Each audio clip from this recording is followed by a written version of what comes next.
दो बचपन के बिछड़े दोस्तों की कहानी। कहानी शुरू होती है 1990 के दशक के एक छोटे से गांव चंदनपुर से। यहाँ की मिट्टी में सादगी और लोगों में अपनापन बसता है। दो बच्चे अयान और समीर एक ही गली में रहते थे। दोनों के घर छोटे लेकिन दिल बड़े थे।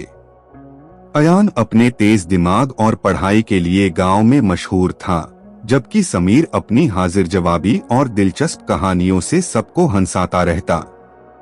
उनकी दोस्ती इतनी गहरी थी कि लोग कहते, अगर अयान कहीं जाएगा तो समीर पीछे से जाएगा, और अगर समीर कहीं जाएगा तो अयान उसे ढूंढने निकल पड़ेगा। परंतु समय के साथ परिस्थितियां बदलीं और दोनों का साथ छूट गया।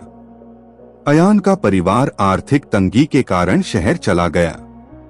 अयान के पिता को शहर में एक फैक्ट्री में काम मिल गया था। विदाई के समय अयान और समीर दोनों बहुत रोए। समीर ने अयान को अपना सबसे कीमती खिलौना, एक लकड़ी का घोड़ा, दिया और कहा, तू इसे देखेगा तो मुझे याद करेगा। समय बीता। अयान ने शहर में पढ़ाई में नाम कमाया। वहीं समीर गांव में रहकर अपने पिता के खेतों में मदद करता रहा। दोनों की जिंदगी अलग रास्तों पर चल पड़ी। 25 साल बाद मुंबई के एक कॉर्पोरेट ऑफिस में एक महत्वपूर्ण मीटिंग चल रही थी। अयान अब एक सफल बिजनेसमैन था। उसकी कंपनी एक बड़ा प्रोजेक्ट शुरू करने वाली थी। मीटिंग के दौरान एक वेंडर कंपनी के प्रतिनिधि के रूप में समीर आया। अयान ने समीर को पहली नजर में नहीं पहचाना, लेकिन समीर की आंखों में कुछ परिचित सा लगा। मीटिंग खत्म होने के बाद समीर ने झिझकते हुए पूछा, क्या आप चंदनपुर से हैं? अयान ने हैरानी से जवाब दिया, हाँ, मैं चंदनपुर से हूँ। समीर मुस्कुराया और कहा, अयान, मैं समीर हूँ। दोनों ने एक दूसरे को गले लगाया। उनकी आंखों में खुशी और पुरानी यादें ताजा हो गईं। लेकिन कहानी यहीं खत्म नहीं होती। दोनों ने अपने अपने जीवन की कहानियां साझा की, लेकिन समीर ने अयान से एक गहरी बात छुपाई। समीर का परिवार अब आर्थिक संकट में था। उसके पिता की मौत के बाद जमीन के कागजात चोरी हो गए थे। समीर ने कुछ नहीं कहा, लेकिन अयान ने उसकी आंखों में उदासी देख ली। एक दिन समीर ने अयान को बताया कि उसकी जमीन पर एक प्रभावशाली स्थानीय नेता माफिया ने कब्जा कर लिया है।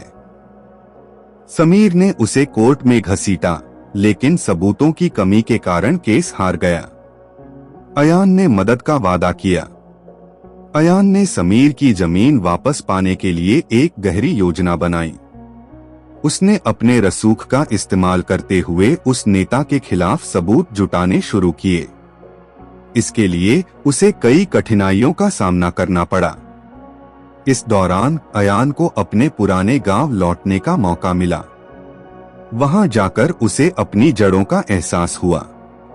वह पुराने स्कूल, गली और अपने पुराने घर में गया, लेकिन हर जगह उसे बदलाव नजर आया। अयान ने गांव में अपने बचपन के दिनों को याद किया। उसने देखा कि गांव के लोग अब संघर्ष कर रहे हैं।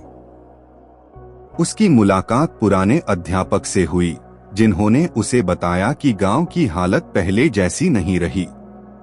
अयान और समीर ने मिलकर उस माफिया के खिलाफ सबूत जुटाने का काम शुरू किया। उन्होंने गांव के लोगों से बात की और उनकी समस्याएं समझीं। धीरे धीरे उन्हें उस माफिया के कई गैरकानूनी कामों के बारे में पता चला। इस दौरान अयान ने गांव के बच्चों के लिए एक मुफ्त स्कूल खोलने का फैसला किया। उसने गांव के बच्चों को शिक्षा का महत्व समझाया। अयान और समीर ने अपनी योजना के तहत माफिया नेता के खिलाफ सारे सबूत जुटा लिए। उन्होंने कोर्ट में पेश किए। हालांकि नेता ने उन्हें धमकाने और नुकसान पहुंचाने की कोशिश की, लेकिन वे डटे रहे। एक रात समीर के घर पर हमला हुआ। अयान ने अपनी सुरक्षा टीम के साथ समय पर पहुंचकर समीर और उसके परिवार को बचाया। उन्होंने पुलिस को बुलाया और नेता के आदमियों को गिरफ्तार करवाया। अंततः कोर्ट ने समीर के पक्ष में फैसला सुनाया और उसकी जमीन वापस मिली। गांव के लोग अयान और समीर की बहादुरी के लिए उनका धन्यवाद करने लगे। अयान समझ गया कि इस गांव के लोग बेहद ईमानदार और कर्मठ हैं, मगर आर्थिक तंगी के कारण बर्बाद हुए जा रहे हैं और दुनिया का मुकाबला नहीं कर पा रहे हैं। उसने गांव के लिए एक बड़ा कारखाना लगवा दिया और सारे गांव वालों को उस कारखाने का मालिक और बराबर का हिस्सेदार बना दिया। कुछ दिन बाद वह गांव खूब तरक्की कर गया और मशहूर हो गया। साथ ही अयान और समीर की दोस्ती भी खूब मशहूर हो गई, जिससे लोगों को आज तक प्रेरणा मिल रही है। दोनों दोस्तों ने मिलकर गांव की दशा बदल दी। उनकी दोस्ती और साहस ने साबित कर दिया कि मिलकर काम करने से बड़ी समस्या का हल निकाला जा सकता है। जीवन में मुश्किलें आएंगी, लेकिन सच्ची दोस्ती और साहस के साथ हर चुनौती को पार किया जा सकता है। यह कहानी हमें सिखाती है कि जब हम दूसरों की मदद करते हैं तो जिंदगी बेहतर बनती है। हमारी असली खुशी और तरक्की हमारे निजी विकास और खुशहाली पर नहीं, बल्कि जिस दुनिया और समाज में हम रह रहे हैं उसकी तरक्की और खुशहाली पर निर्भर करती है। दोस्तों, वीडियो पसंद आया हो तो लाइक और शेयर कर दीजिए और नए वीडियो के लिए हमारे चैनल को भी सब्सक्राइब कर लीजिए। धन्यवाद।